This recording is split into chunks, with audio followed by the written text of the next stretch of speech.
Hi, welcome to our channel where we share the most intriguing stories. 4 years away, and my father's lake house still haunted my thoughts. But when I returned with my family, strangers were living inside, claiming it was an Airbnb. What began as a homecoming turned into a battle for legacy, justice, and the truth behind a quiet neighborhood's darkest secret.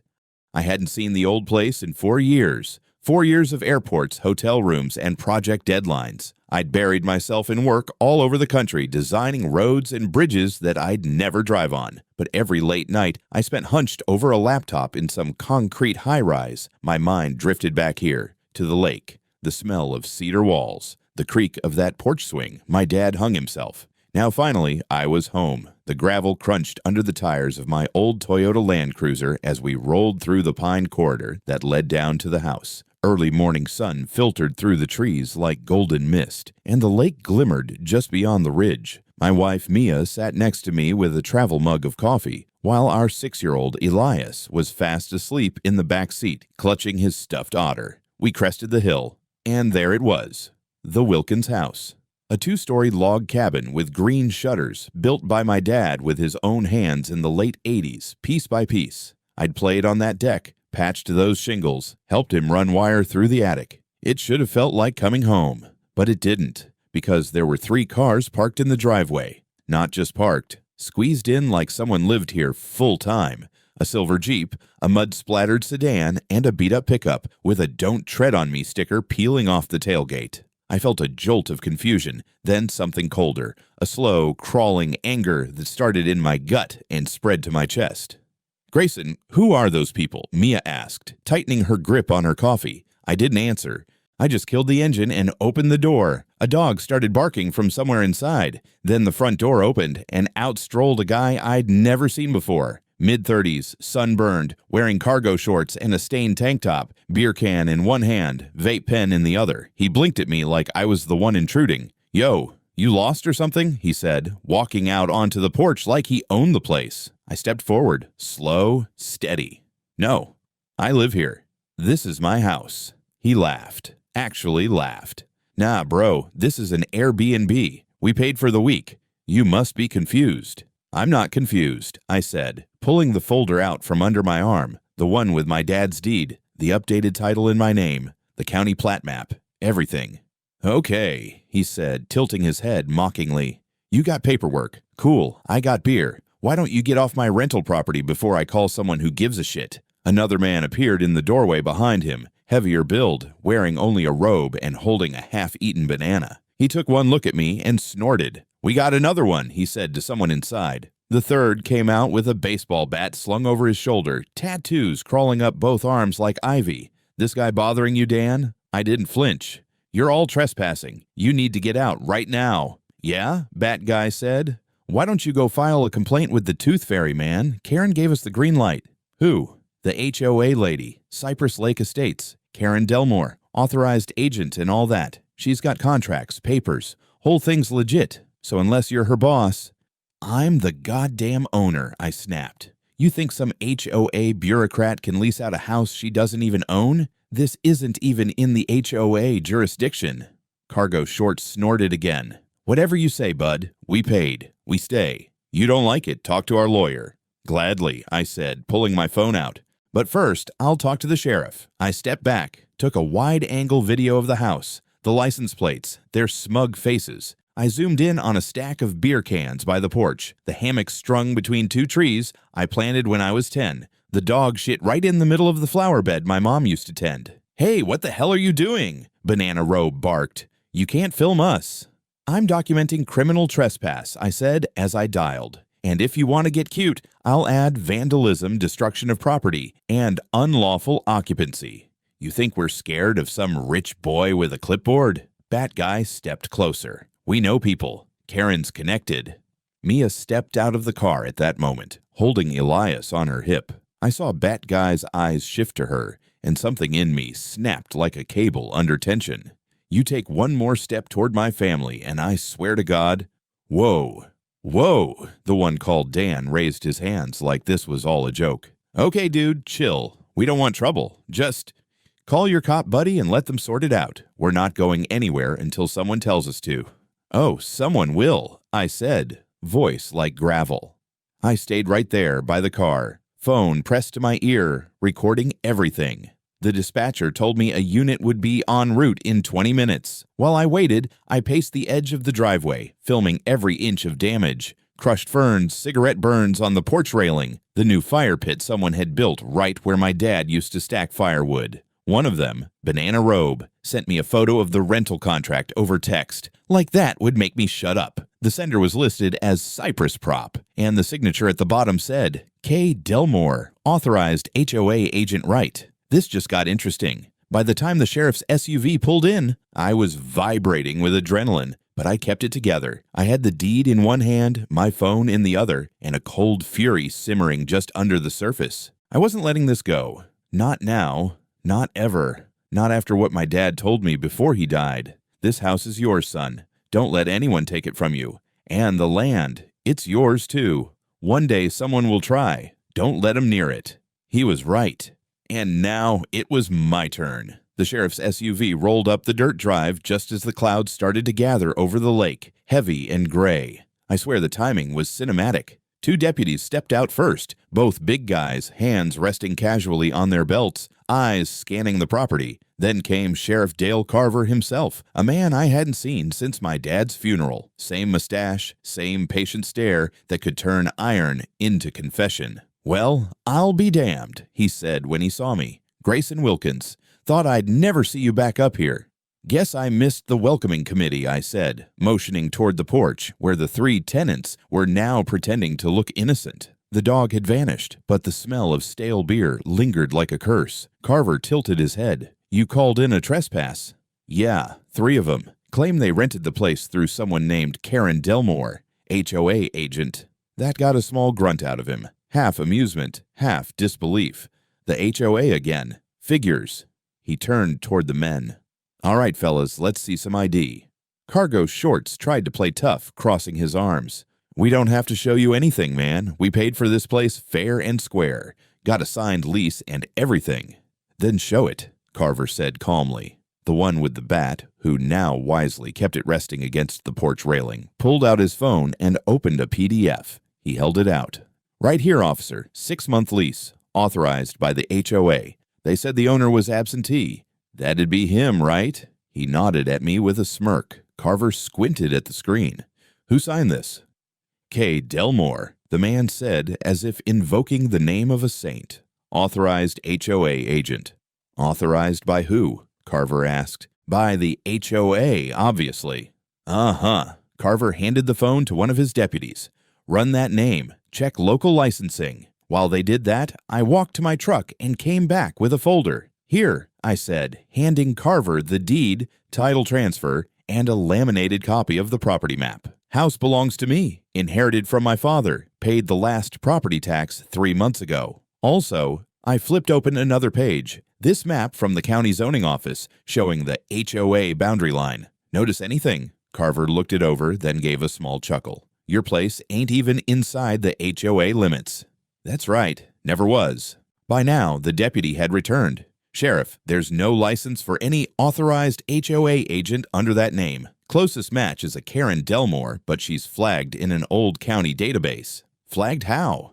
"Lost her real estate license 6 years ago for document fraud." The air went still. Cargo Shorts blinked. "What?" "Nah, you're lying. She runs the HOA, man. She's got a badge and everything." Carver raised a brow. "A badge?" "Yeah, like an ID card. Says HOA Authority, Cypress Lake Estates."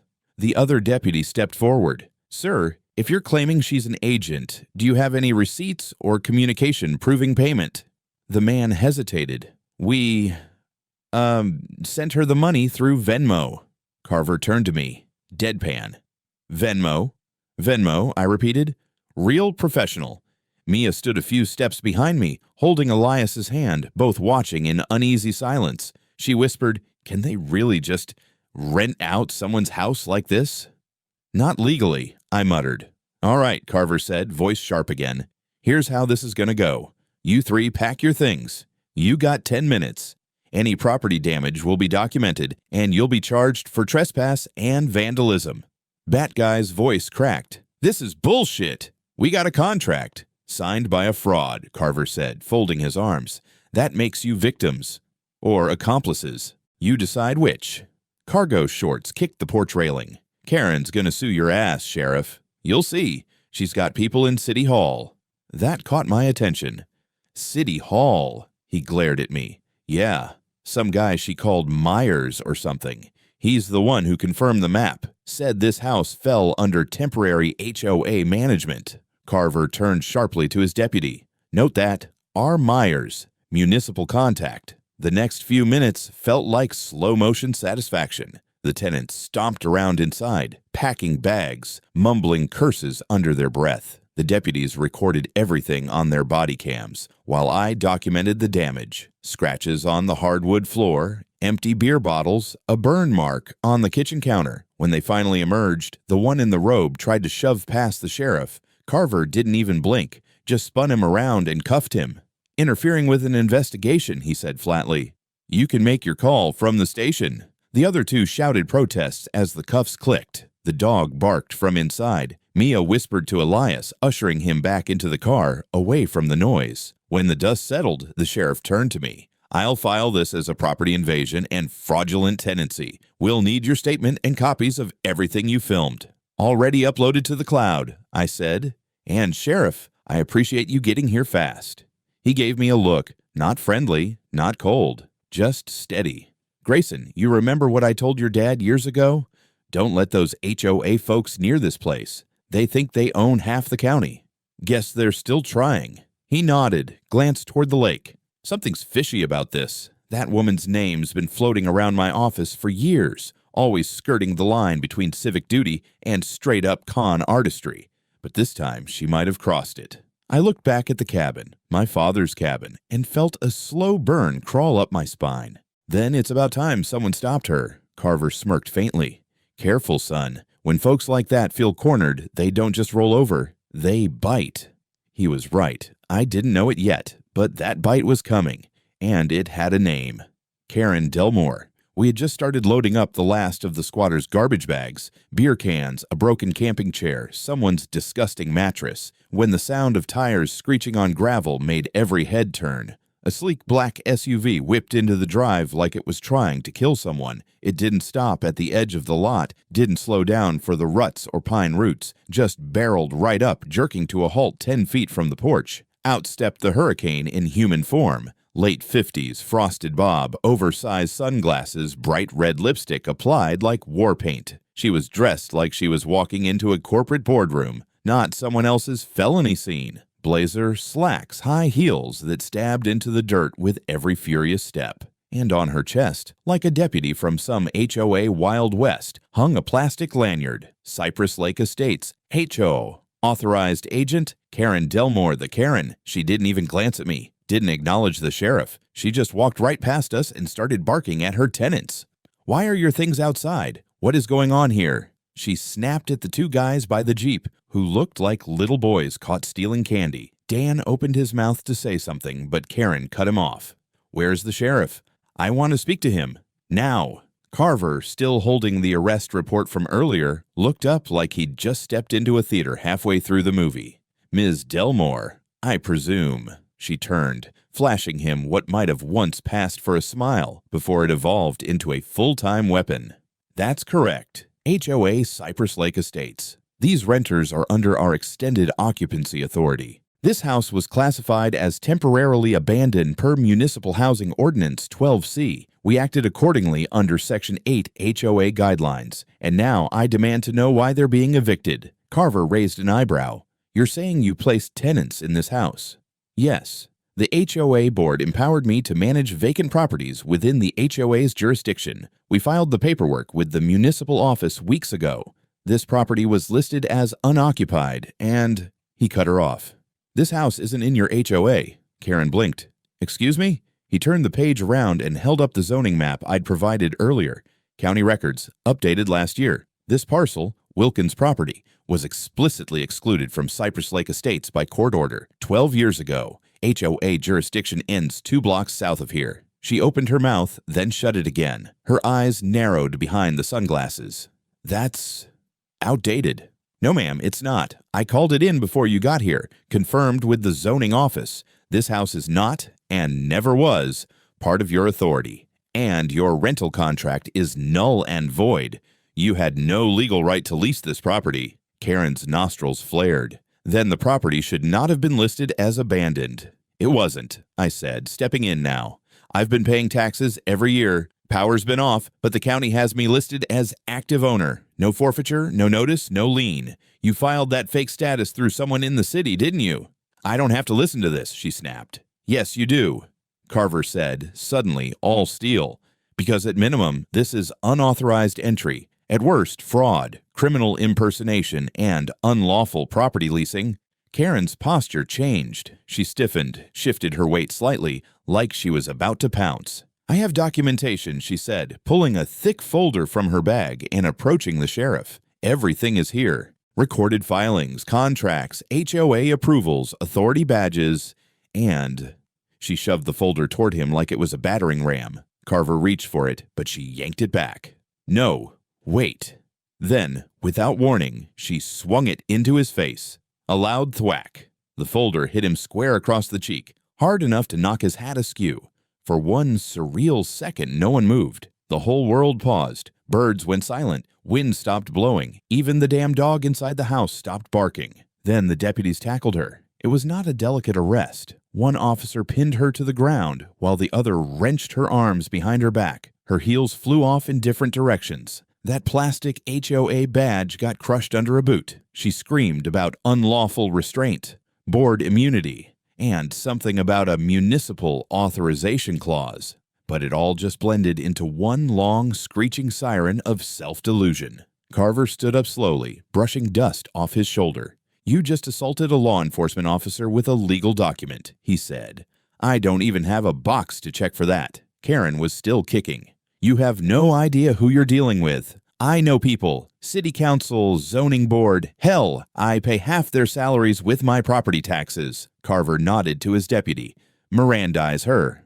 You're all making a huge mistake, she shouted as they dragged her toward the squad car. I watched from the driveway, arms folded. Elias had climbed into Mia's lap and was asking if that lady was going to jail. Yes, I told him, she is. They searched her SUV before towing it. Inside, they found multiple printed rental agreements, all signed by K. Delmore, HOA agent. Some addresses were familiar, others weren't. One had a sticky note attached. Call R. Myers, confirm code status before listing. Carver pocketed the note. As the patrol car rolled away, Karen still shouting in the back seat like a banshee in a power suit. I finally let out the breath I didn't realize I'd been holding. The storm was far from over, but for the first time since I pulled into the driveway that morning, I felt like the ground under my feet actually belonged to me again.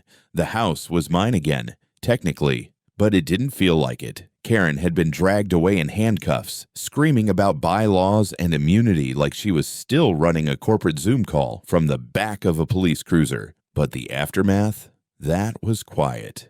Too quiet. The dog was gone. The squatters were booked and released. Sheriff Carver left with more questions than answers, and I stood on my own porch with Mia, looking at a place I used to call home and wondering how much of it was still mine. The inside of the house smelled like stale beer and dog piss. The floors were sticky in places. There were cigarette burns on the window ledge in the upstairs bedroom, the one I used to sleep in every summer as a kid. They'd left trash behind. Empty snack wrappers, vape cartridges, a condom wrapper on the bathroom counter, and, bizarrely, a single Crocs sandal stuffed in the fireplace. Mia looked around, horrified. I don't want Elias sleeping here. Not yet. She was right. We booked a room at a motel a few miles up the road. Something clean, anonymous. The kind of place that left the Bible on the nightstand and a mint on the pillow. Elias didn't ask many questions. He was too busy playing with the plastic room key, pretending it was a magic sword. I didn't sleep much that night. By morning, I had a plan. I called Josh Becker, friend, ex-college roommate, now real estate attorney and perpetual cynic. He answered on the third ring. Grayson Wilkins, he said. You only call me when there's paperwork or blood. Which is it? Bit of both, I said. Someone leased out my house without my permission. Turns out it was a woman named Karen Delmore, HOA agent, allegedly. That name rings a bell, Josh muttered. Give me a few hours. While he got to work, I made my own calls. I reached out to a private investigator Mia and I had hired once when a contractor skipped town on a job in Oregon. Guy named Marty Hewitt used to work fraud cases for the state, now freelanced for lawyers and paranoid husbands. The man was basically a walking FOIA request in cargo pants. He showed up that afternoon in a sun-faded sedan with a trunk full of files and a cooler full of Diet Mountain Dew. I did a fast pull on your Karen Delmore, he said, flipping open a folder in the motel lobby like it was a case briefing. Born in Florida, moved to Minnesota 15 years ago, opened a boutique real estate firm called Delmore Realty, operated for a decade, lost her license 6 years ago. Why? I asked. Fraud, document tampering, signed leases on homes she didn't represent, forged owner approvals, the works. Couple of settlements, one sealed criminal plea deal, got her license pulled and was blackballed from any legit brokerage in the Tri-County area. Mia looked up from her coffee. So how did she end up running an HOA? Started small, Marty said. Volunteered on a neighborhood board, just a secretary position at first. Took over budgeting, found legal loopholes. People liked that. Said she got things done. Eventually, they made her board president. I shook my head. Unreal. It gets better, Marty added. She also incorporated a side business, Cypress Property Management, LLC, registered in a neighboring county. Guess who signs all the fake leases? She does. Bingo. Josh called later that evening, sounding pissed. You remember the name R. Myers? He asked. The city guy she mentioned? Yeah. Randall Myers. Mid-level clerk at the Municipal Infrastructure Office. Not technically involved in property disputes, but guess what? He's been quietly pushing reclassifications of several properties as temporarily abandoned. You're telling me. I'm telling you the reclassification on your house was flagged as abandoned using a fast-track clause meant for condemned or hazardous buildings, and it was approved with zero inspection. Guess who signed off on it? Myers. Gold star. That night, Marty showed me a map with red pins, at least 4 other homes in the county marked with the same pattern. Owner leaves temporarily, travel, illness, deployment. Property quietly flagged as abandoned. Karen's HOA, or her management company, files paperwork to secure and lease the home. Rent collected, no owners notified, no legal leases filed with the recorder's office. It wasn't just us. It was a system. One of the pins was a house owned by a 79-year-old widow, currently in assisted living. Her daughter had come home to find tenants who wouldn't leave. Another was a house owned by a military officer stationed in Germany. His neighbors had assumed he was renting it out to help with the mortgage. Jesus, I muttered, looking at the pattern. It's not just fraud, Josh said. It's predatory theft facilitated by municipal indifference or corruption. This could go federal. I started collecting affidavits. Marty helped me track down the other victims. A few didn't want to talk, embarrassed, scared. One woman broke down crying on the phone, said she'd been trying to contact the HOA for months, thinking her mail was just getting lost. I recorded it all. Photos, statements, maps. I compiled a dossier thicker than a church Bible and took it straight to Carver. He whistled when he saw it.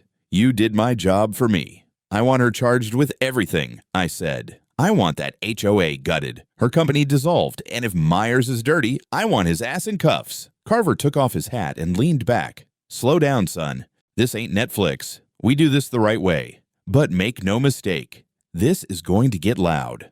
That was fine by me.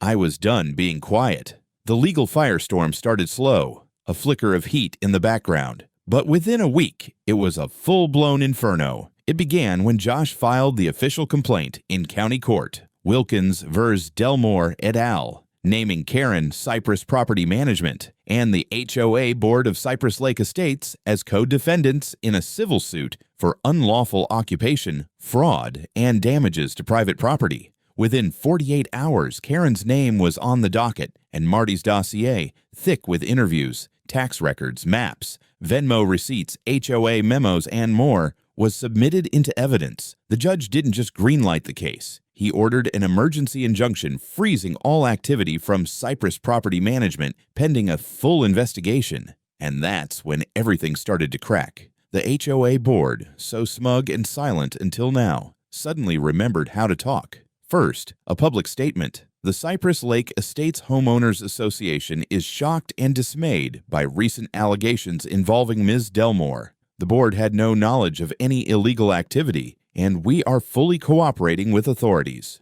Translation: We're throwing Karen under the bus faster than a raccoon on fire. But the documents told a different story. Josh subpoenaed internal HOA emails and records, and what we got painted a much darker picture. Meeting minutes showed that Karen had been formally empowered by a board vote to manage and utilize any properties considered non-occupied per city status. Several emails referenced her housing revitalization plan, a fancy way of saying rent other people's homes without telling them. And buried in a folder labeled Operational Agreements was a scanned memo dated 2 years ago, confirming that Cypress Lake Estates would cover Karen's legal fees in case of civil disputes relating to property management duties. That wasn't ignorance. That was institutional backing. Meanwhile, Randall Myers was still sitting pretty at City Hall, at least for another 2 days. Marty had been quietly poking around, using a contact in municipal IT.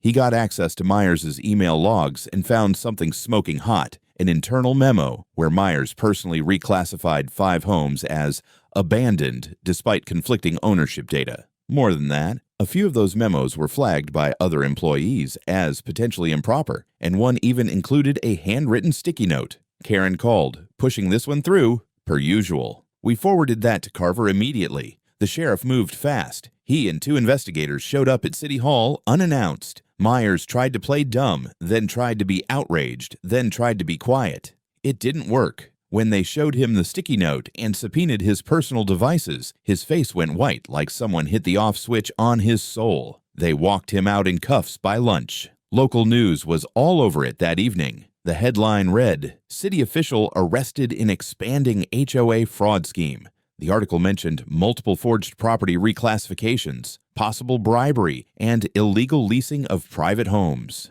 Karen's mugshot made the front page, looking like someone who'd lost a beauty pageant and a lawsuit on the same day. But none of this stopped the HOA from trying to save face. They lawyered up fast. I started getting letters, friendly on the surface, threatening underneath. While the Cypress Lake Estates HOA respects your legal position, we believe your property is within a transitional boundary zone and may be subject to oversight pending clarification from municipal zoning authorities. Josh practically laughed when he read that. They're trying to pretend your house is Schrodinger's parcel, he said, simultaneously in and out of the HOA depending on who's asking.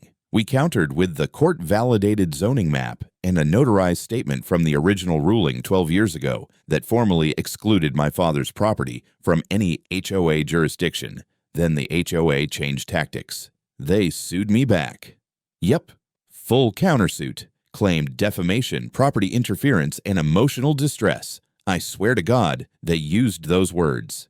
But Josh was ready. He countered their countersuit so fast it made their attorney's tie spin.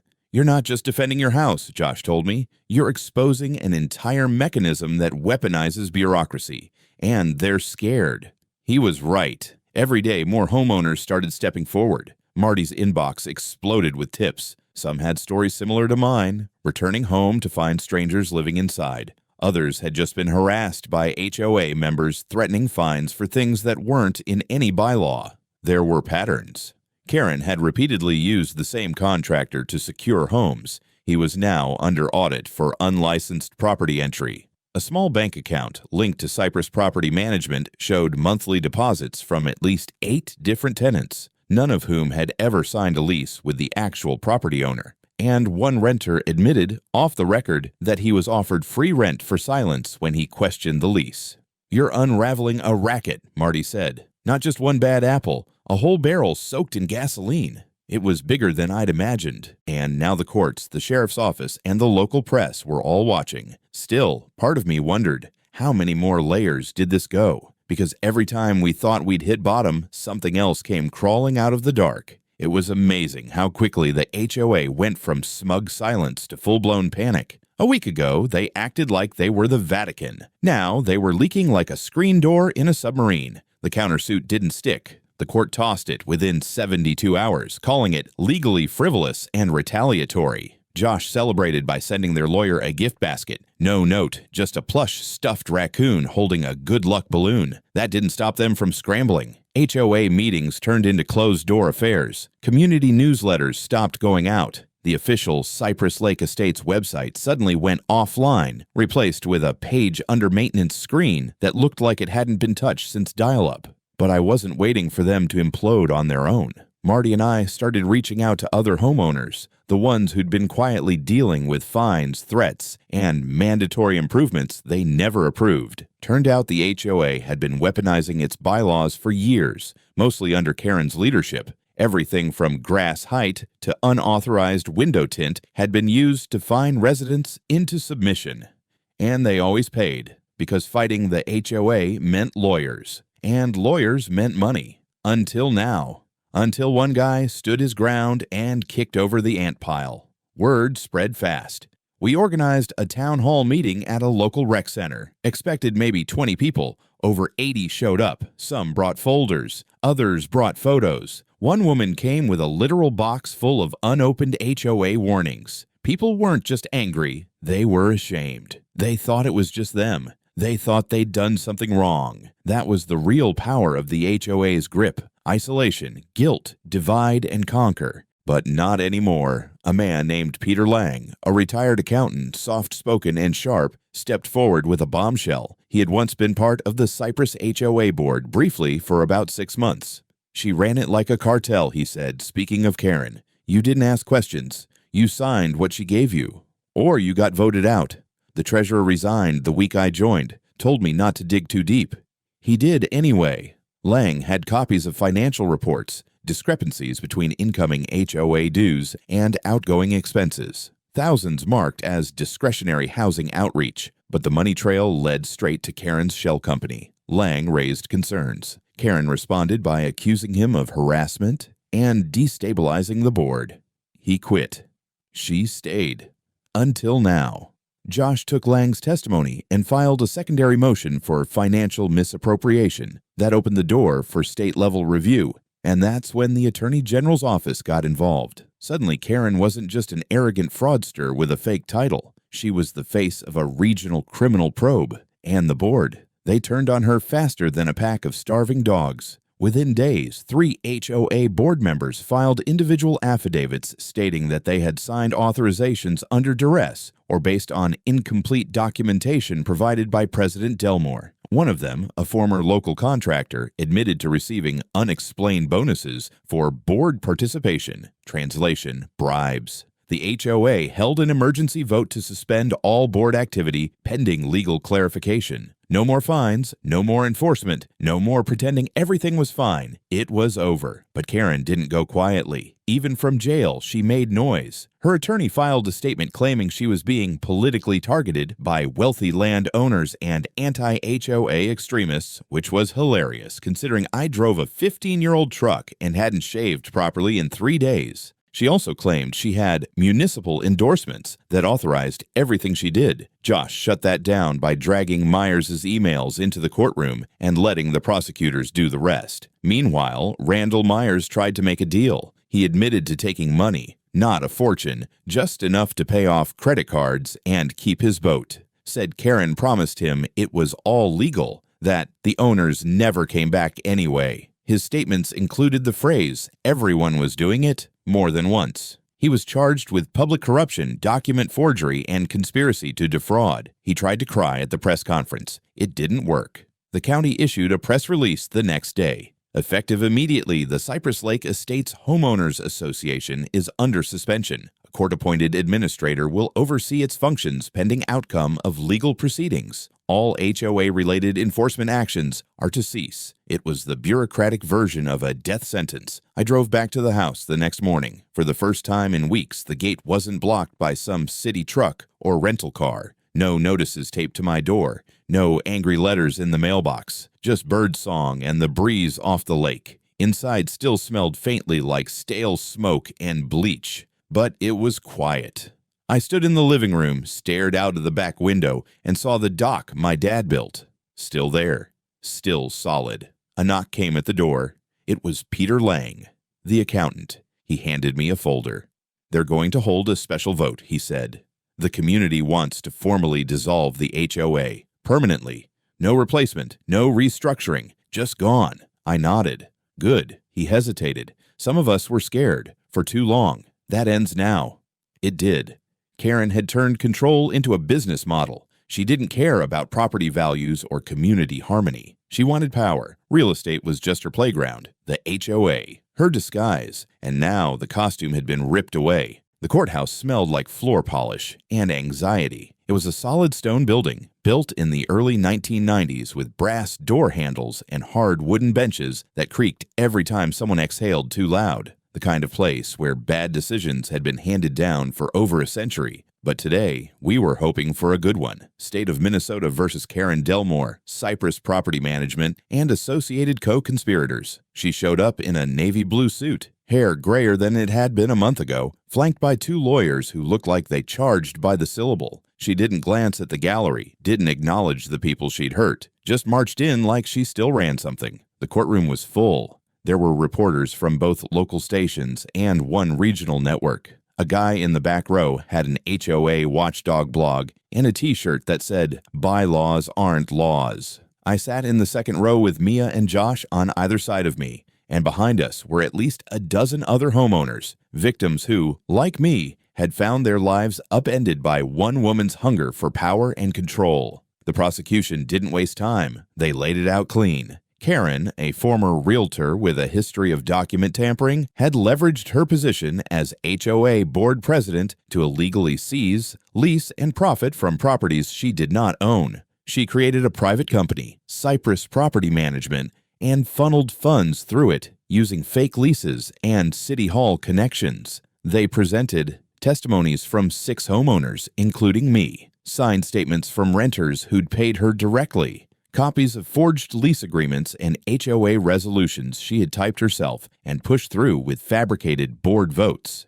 Financial records showing over $210,000 in income that never appeared on HOA books, but did end up in a business account tied to her personal checking. When they got to Randall Myers, he sat in the witness box looking like a deflated balloon in a suit jacket. He confirmed everything, that he'd reclassified properties at her request, received small payments in return, and assumed she had the legal authority. "Did you ever verify ownership?" the prosecutor asked. "No," Myers mumbled. "Did you ever ask why these homes were being rented through an HOA instead of a licensed property manager?"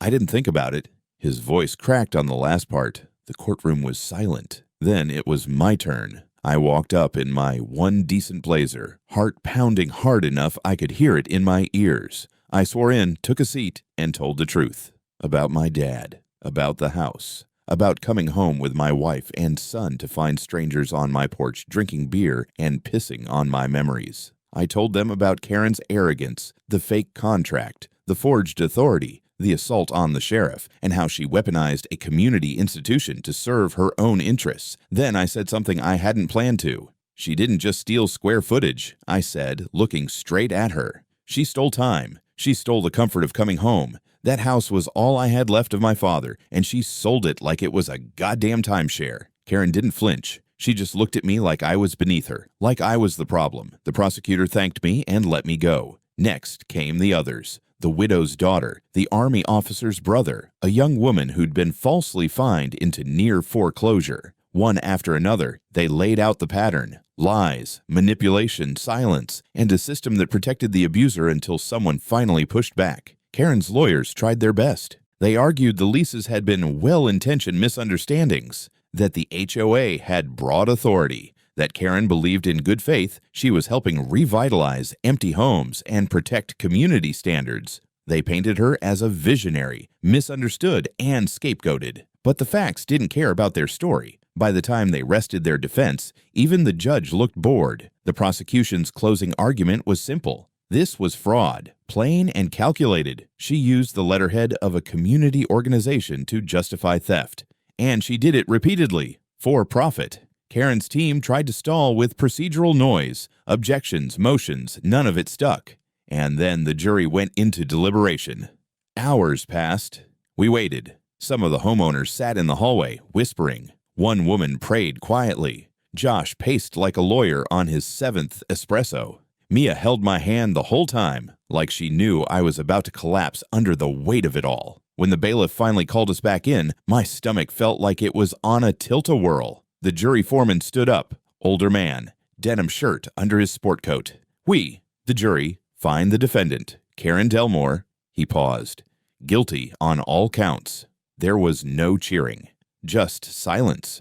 A heavy, exhausted silence that somehow meant more than applause ever could. Karen didn't react, not a blink, not a sigh. Like she'd already retreated somewhere deep inside, unreachable. The judge scheduled sentencing for the following week, and just like that, it was done. Or so we thought. Sentencing day came on a Thursday. Cloudy sky, no wind, the kind of quiet that feels like the world's holding its breath. I didn't go alone this time. Mia came with me, holding a thermos of coffee and Elias's hand. He wore a button-up shirt and looked both bored and oddly serious, like he was performing courtroom boy for a school play. A few other victims came too.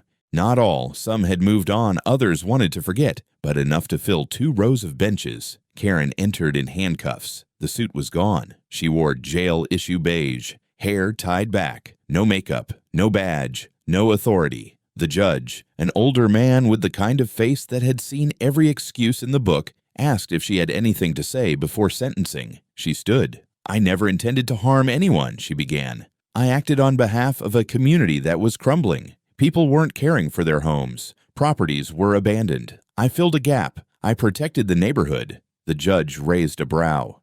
"You protected it by forging leases and placing strangers in other people's homes?" Karen's voice didn't falter. "In my view, I was serving the greater good." She truly believed it. That was the scariest part. The judge didn't waste time. "Karen Delmore," he said, "you have been found guilty on multiple counts of real estate fraud, criminal impersonation, document forgery, and conspiracy to defraud private citizens." He went on to note the premeditated nature of her scheme, her lack of remorse, her history of prior misconduct, and her abuse of community trust. "You operated with arrogance, entitlement, and a reckless disregard for law or decency. You didn't just break rules, you built your own system on top of them." Then came the hammer. 12 years. No possibility of parole for the first 8. Karen didn't cry, didn't shout. She just nodded once like she was taking mental notes for a Yelp review of the justice system. They let her out through a side door. She didn't look back. And, just like that, it was over. But endings in courtrooms aren't real endings. Paperwork is just paper. Healing doesn't come from a sentence. It comes from rebuilding. 2 months later, the Cypress Lake Estates HOA was formally dissolved by vote of the residents. 72 in favor, 3 against, including a guy who admitted afterward that he voted no by accident because he thought the ballot was upside down. A court-appointed administrator liquidated the HOA's assets. Fines were refunded. A fund was set up to cover property repairs for those who'd been affected. Several lawsuits were dropped after settlements were reached. Karen's fake company was officially shut down, its accounts seized. Josh got invited to speak at a legal ethics conference. Marty got hired by a bigger firm specializing in community corruption cases. Peter Lang helped write a community charter, not an HOA, just a cooperative of homeowners who actually wanted to, cooperate. As for me, I rebuilt. Not metaphorically, I literally tore out the damaged floors, gutted the waterlogged drywall, restained the porch, and replaced every light fixture in the house.